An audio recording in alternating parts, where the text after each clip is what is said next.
salli ala Muhammad wa ali Muhammad wa ajil farajah.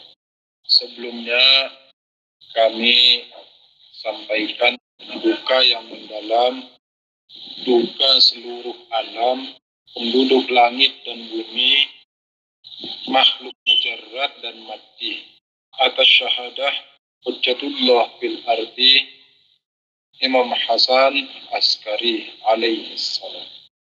Semoga dengan kita mengingat syahadah para Hujjatullah dan syumusil ilahi, yakni cahaya-cahaya dan matahari-matahari ilahi di muka bumi ini menjadi jalan bagi kita, tarikat dan wasilah bagi kita untuk menapaki jalan-jalan yang telah ditetapkan dan ditegaskan oleh Allah Ta'ala melalui para hamba-hambanya yang mulia dan telah disucikan sesuci-sucinya. Sehingga dengan mengikuti dan menapaki jejak-jejak telapak kaki mereka, sudah dapat dipastikan kita termasuk orang-orang yang beruntung, orang-orang yang bahagia, orang-orang yang menang, dan orang-orang yang berada di jalan yang benar. Dan seandainya ada orang mengatakan kepada kita bahwa Syiah saat ini tidak benar, maka kita katakan kepada mereka, jika tiada kebenaran yang mutlak di alam ini, maka penciptaan seluruh makhluk akan sia-sia. Maka harus ada suatu kebenaran yang mutlak. Harus ada suatu jalan yang tidak mungkin bercampur dengan kegelapan, cahaya yang tidak pernah dikotori oleh kezaliman, serta keadilan yang tidak pernah terciprati oleh kegelapan. Dan itu tentu adalah syat, sirah, jalan, dan sabil yang telah ditetapkan Allah Ta'ala melalui para imam-imam maksum alaihimussalam. InsyaAllah antum semua sebagai manusia-manusia ilahi, insan-insan ilahi, sahibun nafsi, yani pemilik nafas-nafas ilahi, dapat menapaki jalan-jalan ini dan sudi kiranya juga mendoakan kami ini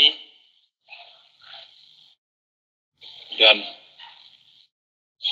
memohonkan kepada Ilahi Rabbi, semoga kami-kami ini yang masih jauh dari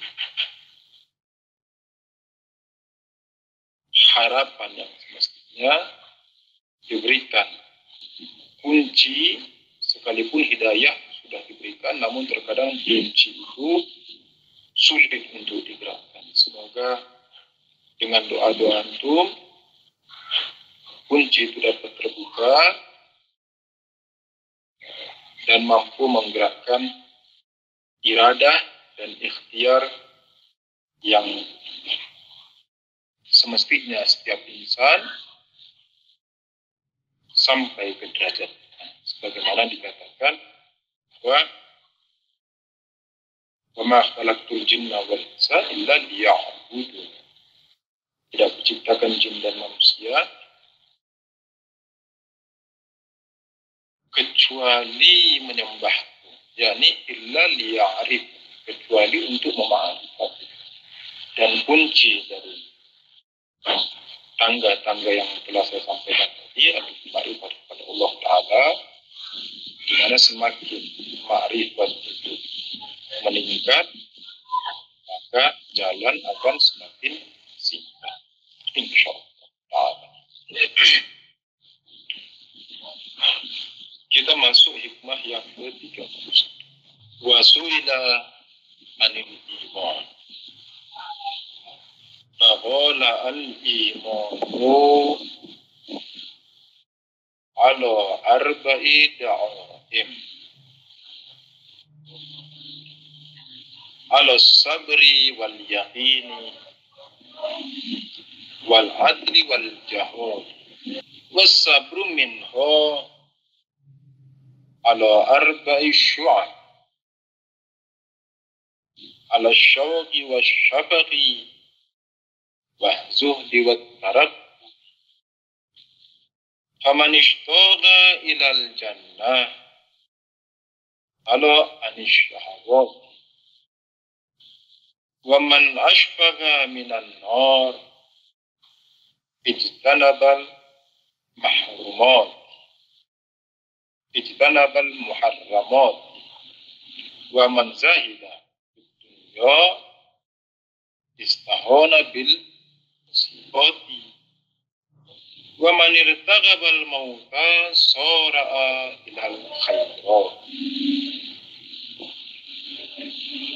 Di dalam hikmah yang ke-31 ini,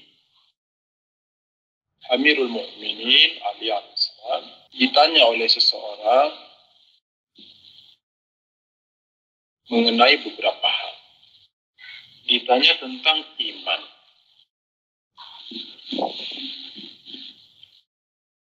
Ditanya, apa itu iman ya Amiral?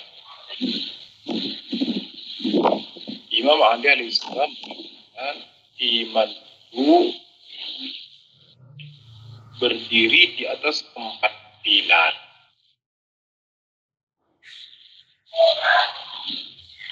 Sebagaimana rumah atau tenda, maka tiang penyangga itu merupakan kunci utama dan rukun dasar sehingga rumah kita atau tenda kita tidak rubuh. Semakin tiang penyangga kita kuat dan semakin tiang penyangga itu kokoh, maka rintangan apapun yang datang menghadap, seperti angin atau goncangan, maka rumah kita maupun tenda kita akan tetap berdiri tegak dan mampu bertahan di atas setiap goncangan dan rintangan tersebut. Namun apabila tiang penyangga kita rapuh,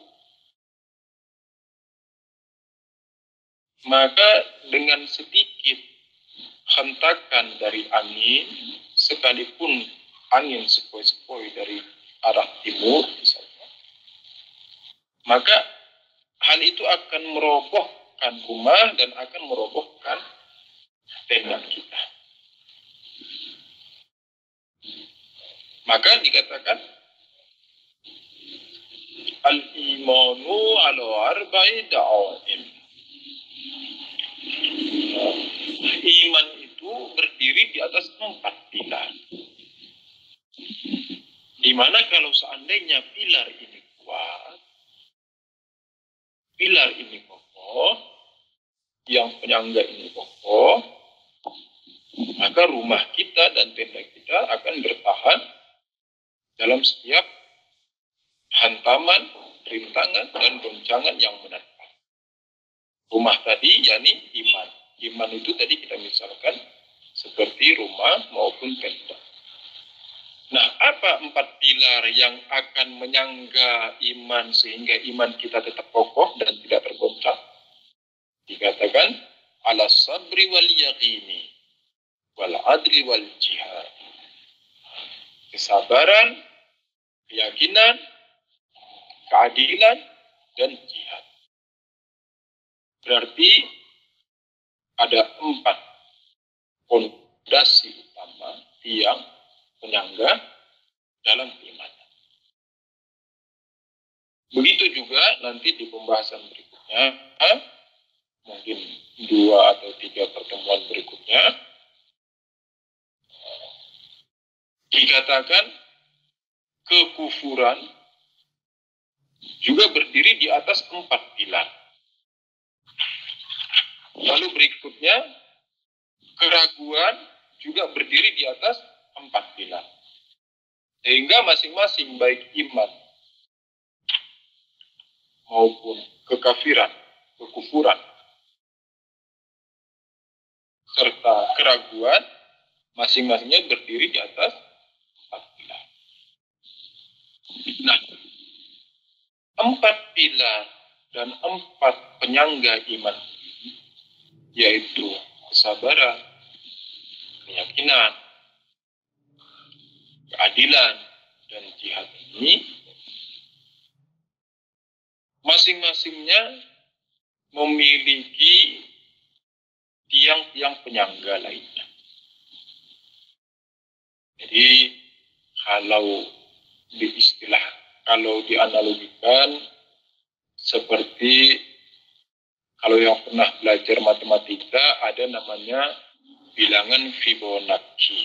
Fibonacci itu yakni 1, lalu 121, lalu 13, 31, nah, itu namanya bilangan Fibonacci. Atau piramida, lihat piramida yang gampangnya. Piramida 1 titik di atas, lalu piramida itu nanti dari 1 titik di atas itu akan ditopang oleh 4 sudut persegi di bawahnya. Nah, 4 sudut persegi ini, 4 titik persegi di bawahnya ini, itu adalah dalam analogi kita itu adalah kesabaran, keyakinan, keadilan maupun jihad. Nah, masing-masing 4 titik penyangga ini juga ditopang oleh 4 kaki yang lain. Jadi dia penyangga, tetapi dia masih ditopang. Dimana kalau topangannya dan penyangganya kuat, maka si keadilan, si jihad, si kesabaran, dan si keyakinan ini juga akan kokoh. Lalu apa itu 4 penyangga dari kesabaran? Dikatakan wasabru minha ala arba'i syu'abi. Kesabaran itu juga berdiri di atas 4 cabang. Yang pertama ala syauq. Yang kedua wasyafaq. Yang ketiga wazuhdi. Yang keempat watarakkubi. Yang pertama itu syauq. Syauq yakni rasa cinta yang kuat, rasa cinta yang mendalam, itu disebut dengan syauq. Sebelumnya telah pernah dibahas, disampaikan perbedaan antara syauq dan mahabbah. Syauq ini memiliki satu ciri khas. Di mana syauq itu selalu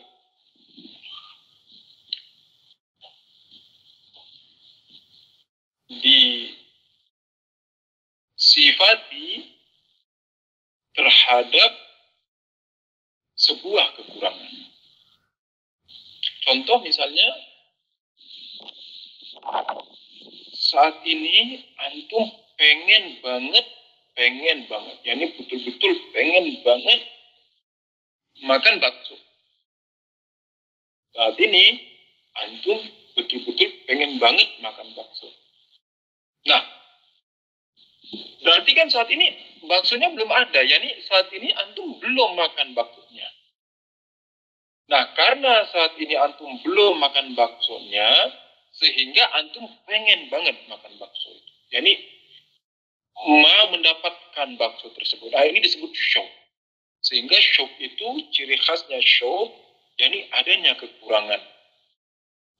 Adanya kehilangan di sisi kita sehingga kita berharap hal itu. Dan karenanya Tuhan itu tidak bisa disifati dengan syauq. Yani Tuhan tidak memiliki syauq. Kenapa? Karena Tuhan maha wajibul wujud. Tuhan maha sempurna. Tak ada satupun di sisi Tuhan ruang kosong dan ruang hampa. Dan tak ada satupun sisi kekurangan sehingga dia membutuhkan. Karena Tuhan wajibul wujud. Wahuwa somad. Somad yakni lingkaran penuh. Tiada satu ruang pun yang kosong. Maka tiada celah untuk dia merasa kekurangan. Sehingga akan membutuhkan sesuatu di luar dirinya untuk masuk dan memenuhi kekosongan itu. Enggak. Tuhan sudah penuh. Tuhan tak berhingga, yakni apa? Yakni Tuhan sudah penuh. Qul huwa Allahu ahad. Ahad bukan bermakna satu. Bukan satu dalam bilangan, bukan. Namun satu dalam keseluruhan. Yakni satu lingkaran itu memenuhinya, nah itu disebut ahad. Allahu somad, yakni penuh. Somad itu yakni penuh dan tiada ruang kosong lagi. Nah, ketika Tuhan seperti ini, maka tidak ada rasa kekurangan. Tidak ada lagi sisi kehampaan dengan karenanya, maka syauq itu tidak berlaku begitu. Maka syauq ini diperuntukkan, disifatkan kepada makhluk. Maka ini syauq. Jadi kalau orang mau bersabar, maka dia harus punya rasa cinta. Tapi cinta terhadap apa nanti? Ini dia harus memiliki rasa cinta yang kuat. Syauq. Syauq terhadap apa nanti? Ini cinta terhadap apa? Nah, itu nanti. Yang kedua, asyafaqi. Ini rasa takut. Dia harus memiliki rasa cinta yang kuat. Di samping itu pula dia harus memiliki rasa takut. Takut terhadap apa? Nanti akan. Yang ketiga, wazuhudi. Dan juga kezuhudan. Zuhud maksudnya apa? Zuhud yakni tidak terikat terhadap sesuatu. Itu disebut dengan zuhud. Zuhud yakni melepaskan belenggu terhadap jeratan dan ikatan duniawi. Ini disebut zuhud. Yakni kita menolak menjadi budak dunia, ini disebut zuhud. Yang keempat, watarakubi. Nah, sekarang dikatakan tadi yang pertama, sabar itu berdiri di atas rasa cinta, syauq. Rasa cinta terhadap apa? Amirul Mu'minin Imam Ali mengatakan faminashtaqa ilal jannah. Halo anisyahawah. Barang siapa yang memiliki kecintaan yang besar terhadap surga, arti rasa cinta tadi maksudnya cinta apa? Ini cinta terhadap surga. Barang siapa yang memiliki cinta yang kuat terhadap surga, salo anil syahwat. Yani dia harus melepaskan dan dia harus membebaskan dirinya dari syahwat. Syahwat ini apa? Syahwat dari kata syah.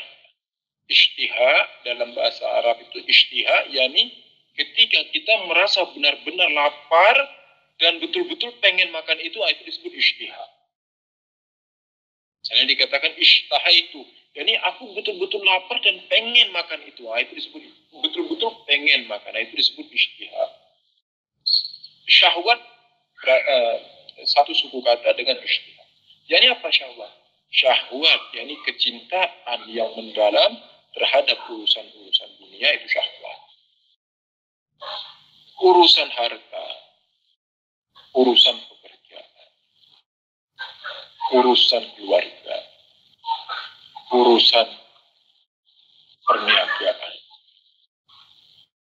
urusan rumah baru, urusan mobil baru, urusan ganti hati, urusan mau membangun perusahaan, urusan mau membangun kios, kedai, dan segala macam. Nah, ini semua syahwat duniawi. Amirul Mukminin Imam Ali alaihissalam mengatakan salah anis syahwat. Yani membebaskan dirinya dari belenggu syahwat. Tidak dikatakan jangan mengejar dunia. Amirul Mukminin tidak mengatakan jauhi dunia Anda. Dunia tidak dijauhin. Yang dikatakan salah, yakni kamu jangan terikat dengan dunia. Kamu jangan menjadi budaknya dunia. Nah, itu. Melainkan dunia ini harus kita manfaatkan dan kita pergunakan dalam khidmat kepada urusan-urusan ilahiyah. Karena ketika kita menjadi hamba dunia, khusrat dunia wal akhirah. Ini ketika orang menjadi hamba dunia, maka celakalah dunia dan akhirat. Kenapa celaka dunia dan akhirat? Ketika seseorang menjadi hamba dunia, maka tak pernah puas dalam hidupnya. Amirul Mukminin Imam Ali alaihissalam mengatakan, dua hal yang manusia tidak akan pernah puas. Yang pertama, ilmu. Yang kedua, dunia, harta. Ilmu, orang tidak puas, bagus. Kenapa? Karena akan menambah makrifat kepada dirinya, akan membuat dia semakin arif, semakin alim, semakin faqih, dan akan membuka hijab-hijab kasyafnya. Namun harta, dunia, semakin dikejar, semakin kita sebagai anjing peliharaannya. Seakan-akan dunia itu adalah tuan kita, dan kita sebagai anjing peliharaannya. Yang kita selalu dilemparkan tulang demi tulang. Antum lihat ketika misalnya anjing peliharaan berjarak 100 meter, bagaimana caranya tuan sehingga anjing itu selalu mengikutinya? Selalu dilempar tulang. Ayo, sini ikut. Ayo, sini ikut. Ayo, sini. Dunia juga akan menjadi kayak kita seperti itu. Hari ini dapat 100.000, besok dapat 200.000, besok 300.000, besoknya rugi 500.000. Semakin bersemangat untuk menutupi kerugian yang 500.000, kejar lagi. Terus seperti anjing pelihara. Yang kita terus dilempari oleh tulang belulang untuk tetap mengekor dengan dunia. Maka jalan keluarnya adalah memutus keterikatan dan penghambaan kita terhadap dunia. Yakni jadikan dunia ini sebagai sarana kita, bukan sebagai tuan kita. Jadikan dunia ini sebagai kendaraan kita. Jadikan dunia ini sebagai material dan perangkat-perangkat kerja kita untuk menapaki jalan-jalan dan pintu-pintu yang telah disampaikan dan dijelaskan oleh para hujatullah, para aimatul huda. Jangan sampai justru sebaliknya. Para aimatul huda, para aimah maksum itu kita taruh di samping kita taruh di mana, misalnya di urutan yang ke-1000, dunia kita jadikan sebagai patokan awal kita dan kita jadikan sebagai panutan dalam hidup kita. Dengan demikian akhirnya kita akan celaka di dunia dan akhirat. Yang kedua, syafaq, yakni takut. Takut terhadap apa? Dikatakan wa man ashfaqa minan nar ijtadabal ma'arrama. Seseorang yang takut terhadap api neraka, seorang yang takut dari api neraka, maka dia harus menjauhi segala hal-hal yang haram. Yani kalau mau jauh dari neraka ya jangan masuk ke dunia yang haram. Karena haram itu, hal-hal yang telah diharamkan itu melazimkan siksaan. Hal-hal yang telah diharamkan melazimkan azab. Hal-hal yang telah diharamkan melazimkan api neraka. Untuk jauh dari api neraka, ya kita menjauhi hal-hal yang telah diharamkan. Makan harta anak yatim haram. Mengambil hak orang lain haram. Korupsi haram. Jauh. Apalagi? Banyak. Hanya mengganggu ketentraman saudara mukmin haram. Jauh. Membuat rasa takut bagi saudara mukmin haram. Jauh. Nah, itu hal-hal yang telah diharamkan maka harus dijauh. Yang ketiga, wa man zahida fid dunya istahana fil musibah.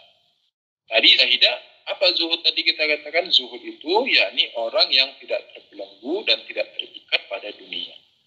Dikatakan wa man zahida fid dunya. Siapa saja yang zuhud di dunianya, yakni dia tidak terikat dengan duniawi ini, istahana bil musibah. Maka musibah itu akan mudah baginya. Musibah itu akan ringan baginya. Musibah itu akan ringan. Suatu ketika kita berniaga, kita berdagang, berproyek misalnya, tiba-tiba banjir datang misalnya. Banjir datang, terus toko kita atau rumah kita atau proyek kita habis dilanda banjir. Kita tidak akan gila. Kita tidak akan gila. Kita akan tenang menghadapi itu. Kita mengatakan ini bukan hal yang besar. Apa hal yang besar? Hal yang besar itu kalau saya kehilangan keimananku, ini yang besar. Tapi kalau cuma rumah yang ludes dibawa banjir, itu bukan hal yang besar. Atau kita lagi anak-anak tidur, besok pagi keluar rumah, mobil saya hilang, motor saya hilang, itu bukan hal yang besar. Lalu apa yang besar? Hal yang besar kalau saya kehilangan keimanan terhadap Allah Ta'ala, Rasulnya, dan wasiknya. Hal yang besar ketika saya berkhianat kepada para Aimaril Huda alaihi. Nah, ini hal yang besar. Jadi kita harus mampu membedakan mana hal yang penting, yang besar, yang utama dalam hidup, dan mana hal-hal yang kerikilan istilahnya atau serpihan-serpihan dalam hidup. Nah, jangan sampai hal-hal yang seperti itu kita jadikan hal yang besar. Besok-besok HP hilang misalnya, terus nyalahin Tuhan. Gila, berputus asa, masuk Kristen. Nah, tuh kita telah gagal dalam memilah mana yang serpih dan mana yang asli. Wa man irtaqabal mauta sara'a ilal khairat. Dan siapa saja yang menunggu mautnya, maka dia akan bergegas dalam kebaikan. Di hikmah yang sebelumnya kita sudah membahas. Katakan bahwa manusia itu dia berjalan ke depan, sedangkan wal mautu, si maut itu kad akbalah, dia sedang menunggu kita. Si maut sedang menunggu kita di depan, lalu dikatakan apa? Begitu cepatnya pertemuan dengan kematian. Di hadis yang ini Amirul Mukminin alaihissalam mengatakan, jangan maut yang menunggu kalian, tapi kalian yang menunggu maut. Jadi jangan kita lalai, yakni kita mengejar seluruh isi dunia ini, tidak. Tetapi kita tahu bahwa di depan itu nanti akan ada pos pertama.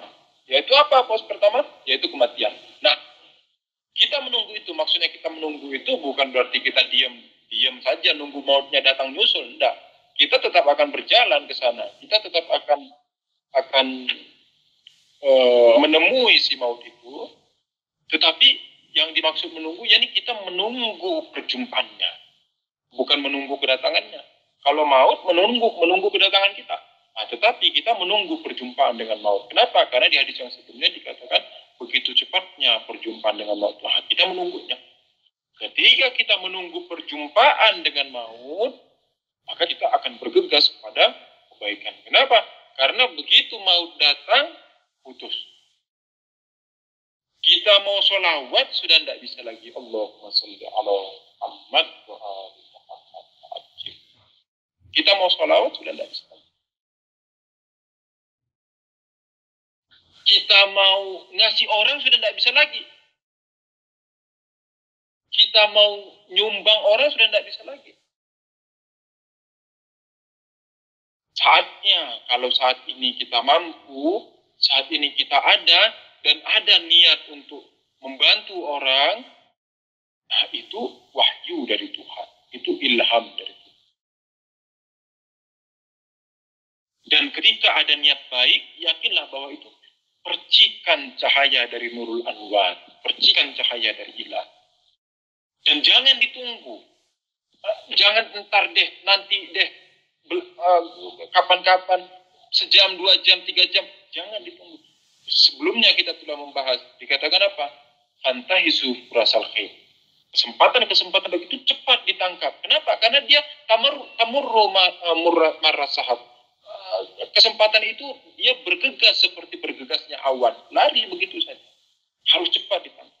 Begitu ada niat baik, mau nyumbang, mau sedekah, mau ngasih makan anak yatim yang mukmin, mau baca sholawat, mau sholawat 1400 kali, mau sholawat 14 kali, 140 kali, Allahumma salli ala Muhammad wa ali Muhammad wa ajil farajahum, maka cepat dilaksanakan. Jangan nunggu nanti sejam, semenit, 2 menit, 3 menit, lari. Dia akan lari. Dan ketika lari dan ajal telah sampai, kita tidak akan bisa kembali lagi dan mengatakan berikan waktu sedetik saja hanya untuk mengatakan Allahumma salli ala Muhammad wa ali. Bila taufiq wal hidayah. Assalamualaikum warahmatullahi wabarakatuh.